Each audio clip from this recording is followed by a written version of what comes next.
புனித மத்தேயு எழுதிய பரிசுத்த நற்செய்தியில் இருந்து வாசகம். அதிகாரம் 3, இறை வார்த்தைகள் 13 தொடக்கம் 17 வரை.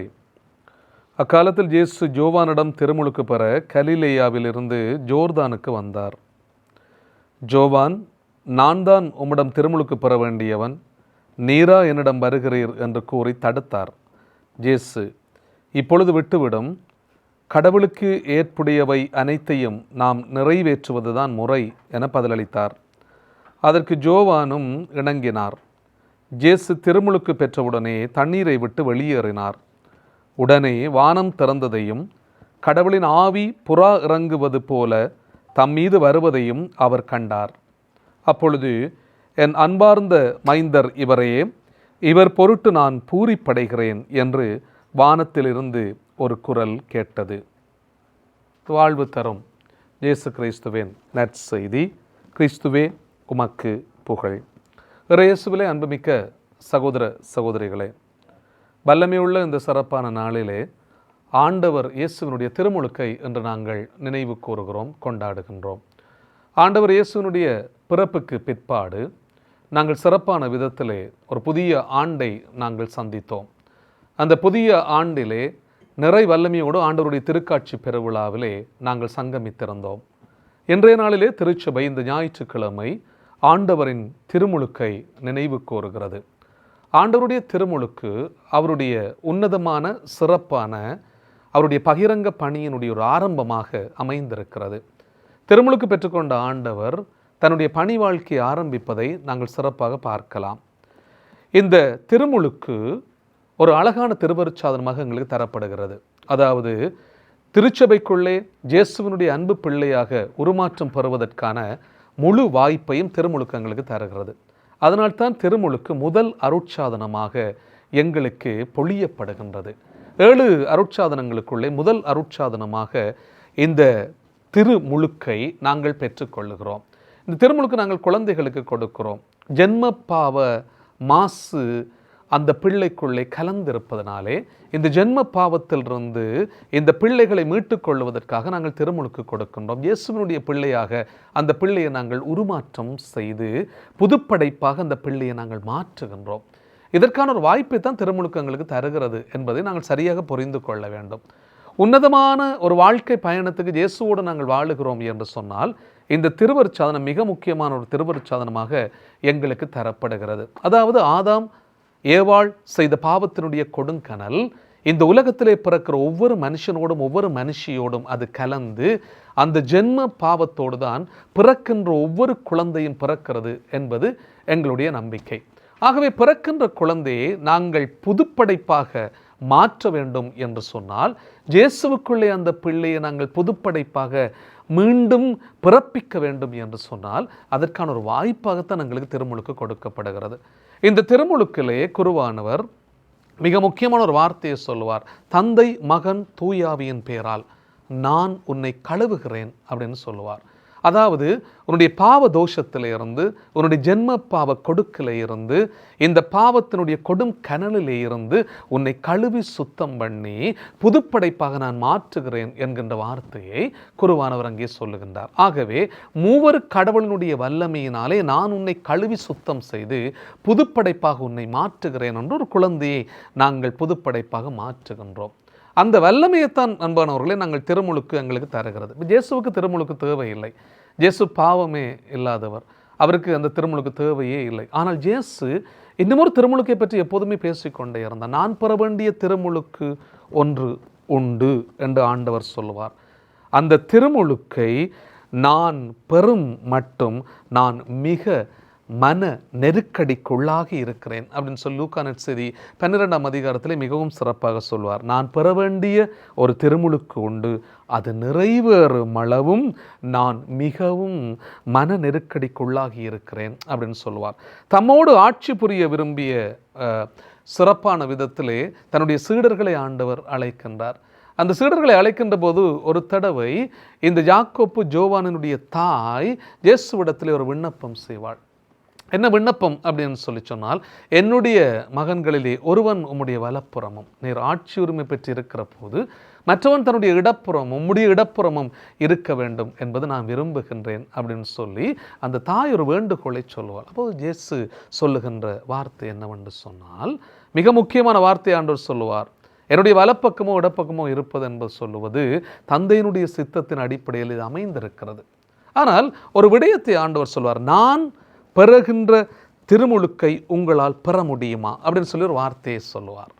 அந்த கேள்வியை கேட்கிற போது இந்த யாக்கோப்பும் ஜோவானும் சொல்வார்கள், நாங்கள் உம்முடைய திருமுழுக்கை பெற்றுக்கொள்ள ஆயத்தமாக இருக்கிறோம். அது நாங்கள் பார்க்கலாம். எது அந்த திருமுழுக்கு?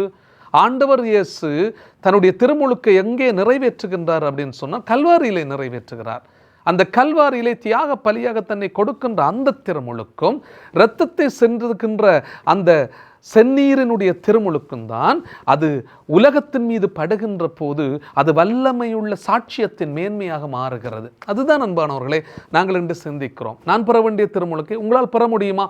பெற முடியும் என்று சொன்னார்கள். யாக்கோப்பு தன்னை முற்றுமுழுதாக இயேசுவுக்காக அர்ப்பணிக்கின்றார். இந்த சீடர்கள் எல்லாம், இந்த அப்போஸ்தலர்களை நாங்கள் பார்க்கிறோம், இயேசுக்காக இரத்தம் சிந்தி மரிக்கிறார்கள். இயேசு சிலுவையிலே சிந்தி இரத்த துளிகளை இந்த அப்போஸ்தலர்களும் இந்த உலகத்திலே சிந்தி இயேசுவுக்கு சாட்சிகளாக மாறுகிறார்கள். அந்த திருமுழுக்கு மிக முக்கியமான திருமுழுக்காக மாறுகிறது. அது தண்ணீர்னாலே பெற்றுக்கொள்கின்ற திருமுழுக்கு அல்ல, அது இரத்தத்தினாலேயே அது குளிப்பாட்டப்படுகின்ற ஒரு திருமுழுக்காக மாறுகிறது. அதனால்தான் அன்பானவர்களே, இந்த சீடர்கள் இயேசுவினுடைய உன்னதமான கல்வாரிக்கு அவர்கள் அர்த்தம் கொடுப்பவர்களாக மாறுகின்றார்கள். அப்ப என்ன செய்ய வேண்டும்? நாங்கள் எங்களுடைய பாவத்திற்கு இறந்து அருள்வாழ்வுக்கு நாங்கள் உயிர் தள்ள வேண்டும். அதுதான் கல்வாரி பலி. இயேசு இறக்கின்றார் என்று சொன்னால் எங்களுடைய பாவங்களுக்கு களவாயாக தன்னை தியாக பலியாக கொடுக்கின்றார். இயேசு உயிர்க்கின்றார் என்று சொன்னால் எங்களுக்கு மீட்பை தருகின்ற வல்லமையை ஆண்டவர் எங்களுக்கு தந்து கொண்டே இருக்கிறார். அதனுடைய ஒரு அழகும் அதனுடைய ஒரு அர்த்தமும் தான் அன்பானவர்களே இந்த திருமுழுக்கு என்று சொல்லுவது. நாங்கள் தண்ணீர்னாலே திருமுழுக்கு பெறுகின்றோம். இந்த தண்ணீர்னாலே திருமுழுக்கு பெறுவதற்கும் இரத்தத்தினாலே திருமுழுக்கு பெறுவதற்குமான வித்தியாசத்தை நாங்கள் சரியாக புரிந்து கொள்ள வேண்டும். அதாவது இயேசுவுக்கு தண்ணீர் திருமுழுக்கு தேவையே இல்லை. இருந்தாலும் எங்களுடைய ஞானஸ்தானத்தை அவர் சிறப்பான ஞானஸ்தானம் ஆக்குவதற்காக, திருமுழுக்கு ஆக்குவதற்காக இயேசு தான் தண்ணீரிலே திருமுழுக்கு பெற்றுக்கொள்ளுகின்றார். அப்போது ஒரு சிறப்பான விசுவாச நம்பிக்கை ஒன்று அங்கே பரப்பப்படுகிறது. இவரே என் அன்பார்ந்த மைந்தர். ஏனென்று சொன்னால் ஆதாமை ஆண்டவர் படைக்கின்றார். அந்த ஆதாம் பாவத்தினாலே அவன் தொலைந்து போய்விட்டான். அதனால எனக்கு கொடுக்கப்பட்ட பிள்ளை யாரு தெரியுமா? இந்த பிள்ளை. அதனால்தான் ஆண்டவர் வானங்கள் திறக்கப்பட்டன, தந்தையினுடைய குரலொலி கேட்டது, இவரே என் அன்பார்ந்த மகன், இவரிடம் நான் பூரிப்படைகிறேன், இவருக்கு செவிசாயுங்கள் என்ற இவர் தான் என்னுடைய அன்பார்ந்த மகன். நான் இந்த ஆதாமை என்னுடைய உருவிலும் என்னுடைய சாயலிலும் படைத்தேன். ஆனால் ஆதாம் தன்னுடைய கால் போன போக்கிலே, மனம் போன போக்கிலே பாவத்திற்கு அடிமைப்பட்டவன் தொலைந்து போனான். இந்த பிள்ளை இருக்கிறதே, இது என்னுடைய அன்பார்ந்த மகன், இவரிடம் நான் பூரிப்படைகிறேன், மகிழ்ச்சி அடைகிறேன், இவருக்கு நீங்கள் செவிசாயுங்கள் என்கின்ற ஒரு பெரிய அழைப்பை ஆண்டவர் எங்களுக்கு தருவார். அன்பானவர்களே, திருமுழுக்கு பெற்றதன் விளைவாக நாங்கள் கிறிஸ்துவுக்கு உரியவர்கள் ஆகின்றோம். கிறிஸ்துவுக்கு உரியவர்கள் எப்படிப்பட்டவர்கள்? தங்கள் ஊனியல்பை அதன் இழிவுணர்ச்சிகளோடும் இச்சைகளோடும் சேர்த்து சிலுவையிலே அறைந்து விட்டார்கள். கலாத்தியர்கள் திரும்பவும் 5ஆம் அதிகாரத்திலே பார்க்கலாம். 24வது வாக்கியத்திலே மிகவும் தெளிவாக புனித பவுல் சொல்லுவார், கிறிஸ்துவுக்கு உரியவர்கள் தங்கள் ஊனியல்பை அதன் இழிவுணர்ச்சிகளோடும் இச்சைகளோடும் சேர்த்து சிலுவையிலே அறைந்து விட்டார்கள். இந்த பவுல் மிகவும் சிறப்பாக சொல்லுவார். எது ஊனியல்பு? ஊனியல்பை நாங்கள் பார்க்கலாம். கலாத்தியர்கள் திரும்பவும் 5ஆம் அதிகாரம் 19 வருகின்ற வாக்கியங்களுக்குள்ளே பார்க்கலாம். ஊனியல்பினுடைய செயல்கள் யாவருக்கும் தெளிவாக தெரியும். பரத்தமை, கெட்ட நடத்தை, காமவரை, சிலை வழிபாடு, பில்லி சூனியம், பகைமை, சண்டை சச்சரவு, சீற்றம், கட்சி மனப்பான்மை, பிரிவினை, பிளவு, அழுக்காறு, குடிவரை, களியாட்டம் முதலியவை ஆகும். அதற்கு புனித பவுல் சொல்வார், இத்தகையவற்றில் ஈடுபடுவர் இறையாட்சியை உரிமைப்பராக பெற்றுக்கொள்வது இல்லை. அதை நான் ஏற்கனவே சொல்லி இருக்கிறேன், மீண்டும் உங்களுக்கு சொல்லுகிறேன் என்று சொல்லுவார். அப்போ ஊனியல்போடு இருக்கின்ற பிள்ளைகள் கிறிஸ்துவுக்கு உரிய பிள்ளைகள் அல்ல. அப்போ ஊனியல்பை நாங்கள் சிலுவையிலே சேர்த்து அறைந்து விட்டால்தான் புதுப்படைப்பாக நாங்கள் உயிர்ப்புக்குள்ளே போக முடியும் என்பதை மீண்டும் மீண்டும் பவுல் எங்களுக்கு வலியுறுத்துகிறார். அப்படின்னு சொன்னால் அன்பானவர்களே, நாங்கள் எப்படி வாழ முடியும்? நமது வாழ்விலே ஊனியல்பின் செயல்கள் வெளிப்பட்டால் நாம் கிறிஸ்தவருக்கு உரியவர்களாக இருக்க முடியுமா? முடியாது. இது சாதாரணமான ஒரு விடயம். ஊனியல்களுடைய செயல்களோடு நாங்கள் சேர்ந்து வாழுகிறோம் என்று சொன்னால் கிறிஸ்துவுக்கு உரியவர்கள் அல்ல நாங்கள். புனித அகுஸ்தினாருடைய வாழ்க்கையிலே புனித அகுஸ்தினாருடைய வாழ்க்கையை மாற்றியது ரோமியருக்கு எழுதிய திருமுகம் 13ஆம் அதிகாரம் 13-14 வாக்கியங்கள். பகலில் நடப்பவர்களைப் போல மதிப்போடு நடந்து கொள்ளுவோம். களியாட்டம், குடிவரி, கூடா ஒழுக்கம், காமவரி, சண்டை சச்சரவு ஆகியவற்றை தவிர்ப்போமாக. இந்த வார்த்தை புனித அகுஸ்தினாருடைய வாழ்க்கையை புரட்டி போட்டது. எதற்காக இந்த வார்த்தை எனக்கு ஆண்டவர் தருகிறார்? நான் களியாட்டத்தோடும் குடிவரையோடும் காமத்தோடும் என்னுடைய வாழ்க்கையை அழித்து போன ஒரு மனுஷன். ஆனால் ஆண்டவர் இன்றைக்கு அதை எனக்கு ஞாபகப்படுத்துகின்றார். அப்ப இந்த புனித அகுஸ்தினார் தன்னுடைய இந்த பாவங்களை எல்லாம் பாவ சங்கீதத்தின் மூலமாக கழுவி தூய்மைப்படுத்துகிறார். அதாவது சிலுவையிலே அறைந்து இந்த பாவத்திற்கு கழுவாயாக தன்னை முற்றுமுழுதாக அர்ப்பணிக்கின்றார். இன்றைக்கு ஒரு பெரிய புனிதராக எங்களுக்கு தரப்படுகிறார். இயேசுவுக்குள்ளே அவர் புதுப்படைப்பாக உயிர்த்தெழுந்திருக்கிறார். இதுதான் அன்பானவர்களே ஞானஸ்தானத்தின் ஒரு தெளிவு.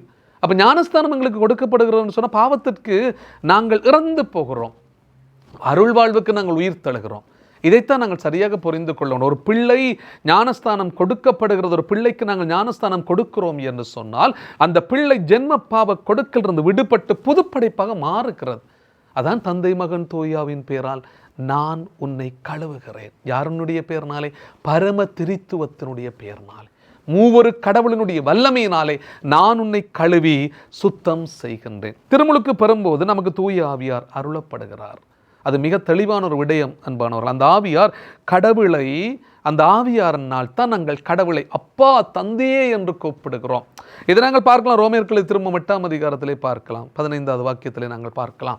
இந்த தூய ஆவியினால் நாங்கள் கடவுளை, அதாவது எங்களுடைய உன்னதமான கடவுளை நாங்கள் அப்பா தந்தையே என கூப்பிடுகின்றோம். அந்த கடவுளின் ஆவியை பெற்றுக்கொண்ட நம் வாழ்விலே ஆவியின் செயல்கள் இருக்கின்றனவா என்பதை பார்க்க வேண்டும். கடவுளின் ஆவியை நாங்கள் பெற்றுக்கொள்ளுகிறோம். அப்போ நாங்கள் ஆவியை எப்போ பெற்றுக்கொள்ளுகிறோம்? திருமுழுக்கிலே பெற்றுக்கொள்ளுகிறோம். அப்போ நாங்கள் ஆவியை உறுதி பூசலில் எப்படி பெற்றுக்கொள்ளுகிறோம்? மீண்டும் உறுதிப்படுத்தப்படுகின்றோம் என்கின்ற ஒரு தெளிவு எங்களுக்கு வர வேண்டும். அப்போ நாங்கள் ஆவியானவரை எப்போ பெற்றுக்கொண்டோம்? திருமுழுக்கு பெறுகின்ற போதே நாங்கள் ஆவியானவரை பெற்றுக்கொண்டு விட்டோம். ஏனால் மூவரு கடவுளுடைய வல்லமையினால் தான் நாங்கள் கழுவப்பட்டோம், சுத்தம் செய்யப்பட்டோம். நாங்கள் புனிதமான வாழ்வுக்கு அழைக்கப்பட்டோம். நாங்கள் புதுப்படைப்பாக மாற்றப்பட்டோம். அப்போ ஆவியானவர் எங்களுக்கு ஏற்கனவே வந்து விட்டார். அப்போ உறுதி பூசல் என்ன? மீண்டுமாக நாங்கள் பெற்றுக்கொண்ட ஆவியை இன்னும் உறுதிப்படுத்தி இந்த இயேசுவினுடைய உன்னதமான போர் வீரர்களாக நாங்கள் உலகத்துக்குள்ளே போகின்றோம். சாட்சியம் மிக்க வாழ்வுக்குள்ளே நாங்கள் இருப்பதற்காக அழைக்கப்படுகிறோம் அன்பானவர்களே. அப்போ இன்றைக்கு ஆண்டவர் எங்களுக்கு சொல்லுவார், கடவுளின் ஆவி உனக்கு ஏற்கனவே கிடைத்திருக்கிறது தானே. இந்த கடவுளின் ஆவிக்குரிய கனிகள் எது? கடவுளுடைய ஆவிக்குரிய வல்லமை எது? அன்பு, அது மகிழ்ச்சி, அது அமைதி, அது பொறுமை, அது பரிவு, அது நன்மையம், அது நம்பிக்கை, அது கனிவு, அது தன்னடக்கம். கலாத்தியர்கள் திரும்பவும் 5ஆம் அதிகாரம் 22வது வாக்கியத்திலே 22-23 வாக்கியங்களுக்குள்ளே மிகவும் தெளிவாக புனித பவுல் சொல்லுவார். எப்படி அன்பானவர்களே?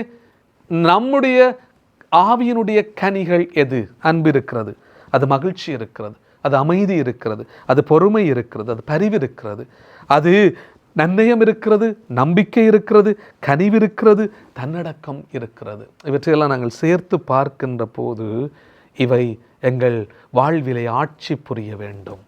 இதைத்தான் நாங்கள் ஆள விட வேண்டும்.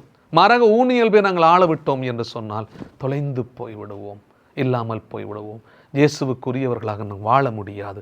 ஆவியினுடைய கனிகளோடும் அவருடைய கொடைகளோடும் நாங்கள் வாழ்ந்தால் நாங்கள் இயேசுவுக்கு உரியவர்களாக நாங்கள் மாற்றம் அடைகின்றோம். எனவே அன்புமிக்க சகோதரங்களே, ஆண்டவருடைய திருமுழுக்கு நாளிலே மீண்டும் ஒரு தடவை எங்களுடைய திருமுழுக்கை நாங்கள் புதுப்பித்துக் கொள்ளுவோம். நாங்கள் இறைவனுக்கு உரியவர்களாக வாழ வேண்டும். திருமுழுக்கு பெற்ற நாங்கள் முரண் சாட்சிகளாக வாழவே கூடாது. அந்த சாட்சியத்தினுடைய மேன்மையை தொடர்ந்தும் நாங்கள் வாழ வேண்டும். எப்போதும் இயேசுவுக்கு உரியவர்களாக ஆவியினுடைய வல்லமையோடு நாங்கள் முன்னேறி செல்ல வேண்டும். அப்போதுதான் நாங்களும் சாட்சியம் கொடுக்கிற பிள்ளைகளாக எப்போதுமே மாற முடியும். ஆமென்.